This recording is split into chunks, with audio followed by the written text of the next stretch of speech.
نحمده ونصلي على رسوله الكريم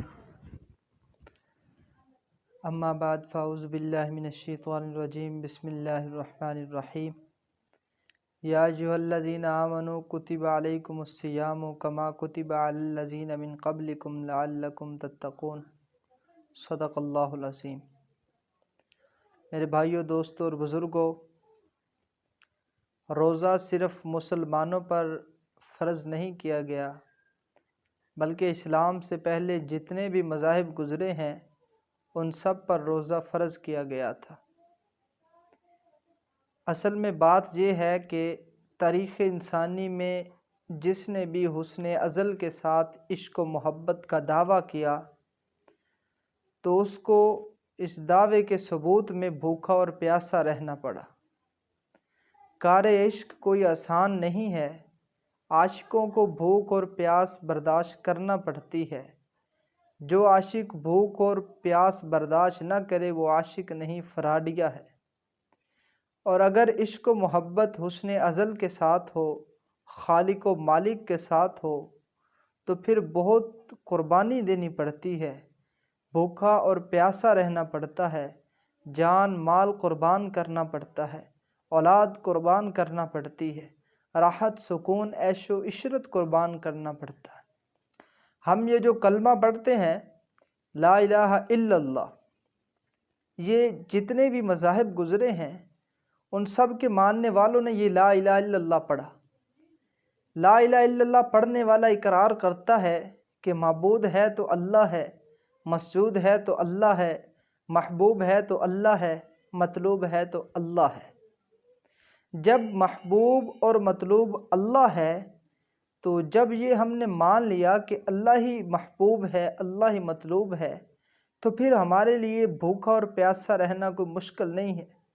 پھر ہمیں اللہ کی محبت میں مال جان قربان کرنا کوئی مشکل نہیں ہے، جان پیش کرنا کوئی مشکل نہیں ہوگا جب ہم تسلیم کر لیں گے کہ ہمارا محبوب اللہ ہے۔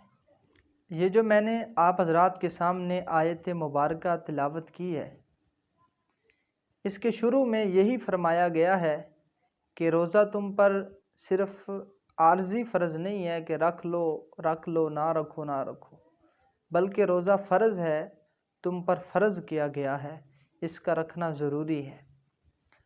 اور یوں تو فضائل رمضان میں روزہ کی بہت زیادہ حدیثیں ہیں، لیکن میرے ناقص علم میں جو حدیث ہے، جو بہت بڑی حدیث ہے، جو رمضان المبارک کی روزہ کی سب سے بڑی فضیلت ہے، وہ ایک حدیث قدسی ہے۔ اس میں رب تعالیٰ فرماتے ہیں کہ انسان کے جتنے بھی عمل ہیں وہ سب اس کے لیے ہیں سوائے روزہ کے، کہ روزہ میرے لیے ہے اور میں خود اس کا بدلہ دوں گا۔ یہ کون کس سے کہہ رہا ہے؟ یہ خدا اپنے بندے سے کہہ رہا ہے کہ میں اس کا خود اجر دوں گا۔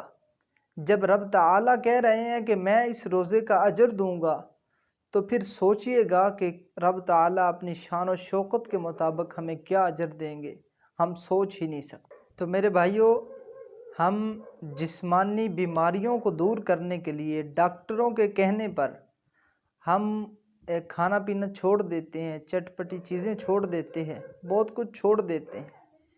تو سب سے بڑے حکیم ہمیں کہہ رہے ہیں، رب تعالیٰ خود کہہ رہے ہیں کہ تم روزہ رکھو، میں اس کے بدلے تمہیں جنت دوں گا، تمہیں راحت دوں گا، تمہیں آرام دوں گا، تمہیں بہت کچھ دوں گا۔